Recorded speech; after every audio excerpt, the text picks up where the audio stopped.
Assalamualaikum warahmatullahi wabarakatuh. Kami dari kelompok 2 akan mempresentasikan makalah kami yang berjudul Konsep Dasar Pembelajaran Terpadu yang beranggotakan Retno Aina Rahayu, Nafa Dwi Yudianita, dan saya Anisatul Maula. Materi pertama akan disampaikan oleh Mbak Nafa Dwi Yudianita. Oke, di sini saya akan menjelaskan tentang pengertian dasar pembelajaran terpadu dan prinsip-prinsip dasar pembelajaran terpadu. Yang pertama ada pengertian dasar pembelajaran terpadu.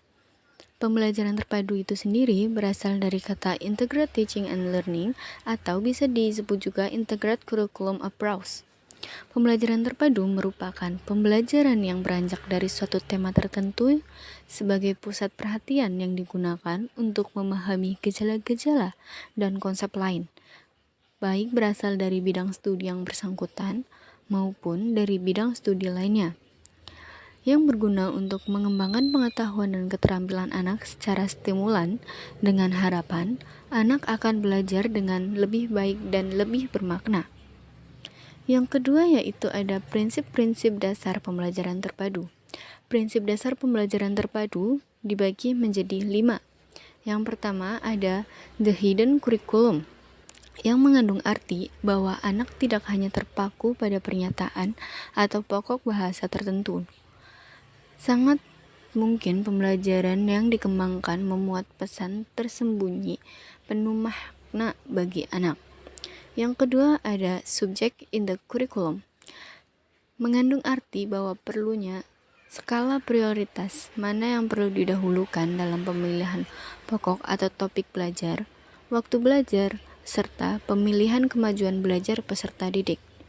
Kemudian yang ketiga yaitu ada prinsip the learning environment, mengandung arti bahwa lingkungan belajar di kelas memberikan kebebasan bagi anak untuk berpikir dan berkreativitas.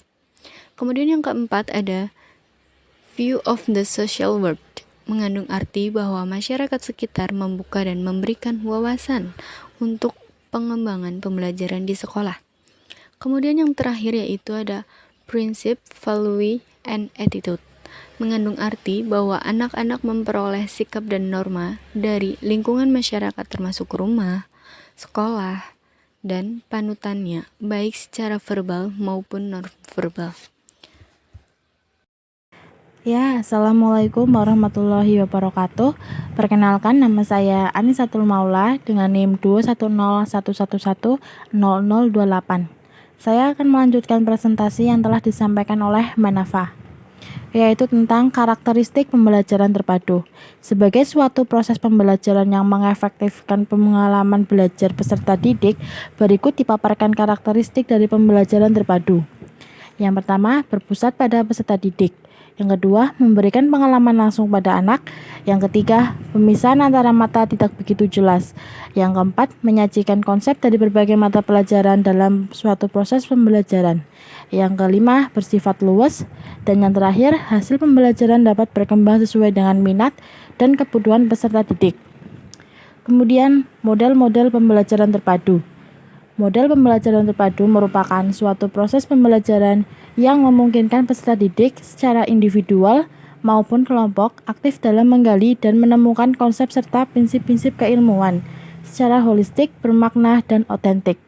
Ada 10 cara atau model dalam merencanakan pembelajaran terpadu menurut seorang ahli bernama Robin Ford, seperti model fragmented, model connected, model nested, model sequenced, model shared, model web, model threaded, model integrated, model immersive, dan model network.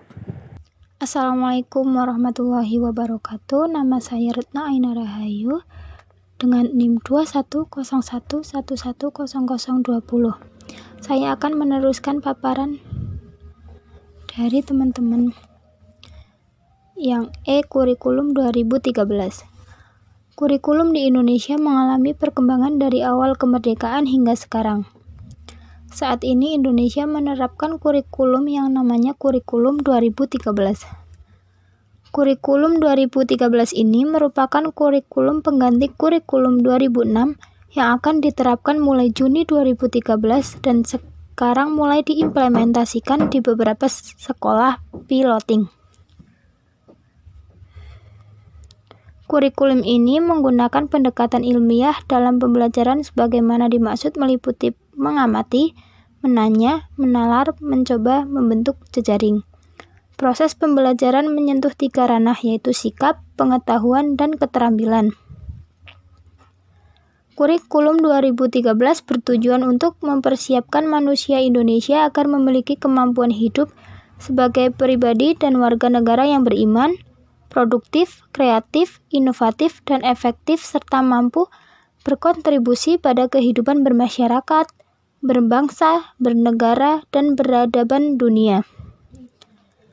Terdapat beberapa perubahan mendasar dari kurikulum 2006 ke kurikulum 2013 yaitu penataan pola pikir, pendalaman dan perluasan materi, penguatan proses, dan penyesuaian beban. Sedangkan elemen yang berubah antara lain standar kompetensi lulusan, standar isi, standar proses, dan standar penilaian.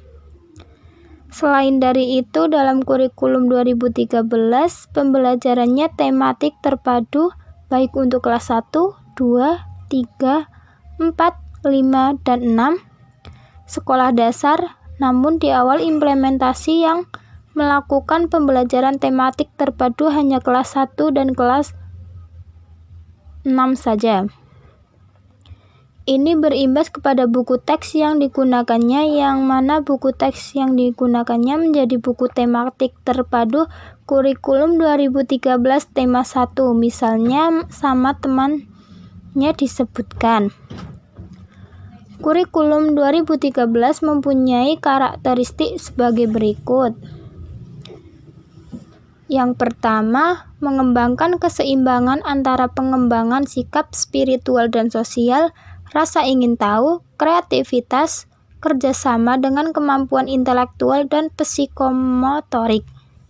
Yang kedua, sekolah merupakan bagian dari masyarakat yang memberikan pengalaman belajar terencana di mana peserta didik menerapkan apa yang dipelajari di sekolah ke masyarakat dan memanfaatkan masyarakat sebagai sumber belajar. Yang ketiga, mengembangkan sikap, pengetahuan, dan keterampilan serta menerapkan dalam berbagai situasi di sekolah dan masyarakat. Yang keempat, memberi waktu yang cukup leluasa untuk mengembangkan berbagai sikap, pengetahuan, dan keterampilan. Yang kelima, kompetensi dinyatakan dalam bentuk kompetensi inti kelas yang dirinci lebih lanjut dalam kompetensi dasar mata pelajaran.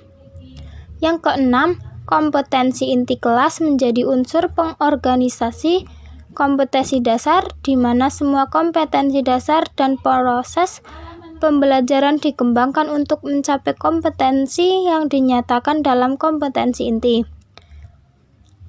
Yang ketujuh, kompetensi dasar dikembangkan didasarkan pada prinsip akumulatif, saling memperkuat dan memperkaya antar mata pelajaran dan jenjang pendidikan. Baik, terima kasih. Sekian presentasi makalah dari kami kelompok 2. Apabila ada banyak kesalahan, mohon maaf sebesar-besarnya. Wabillahi taufiq wal hidayah. Wassalamualaikum warahmatullahi wabarakatuh.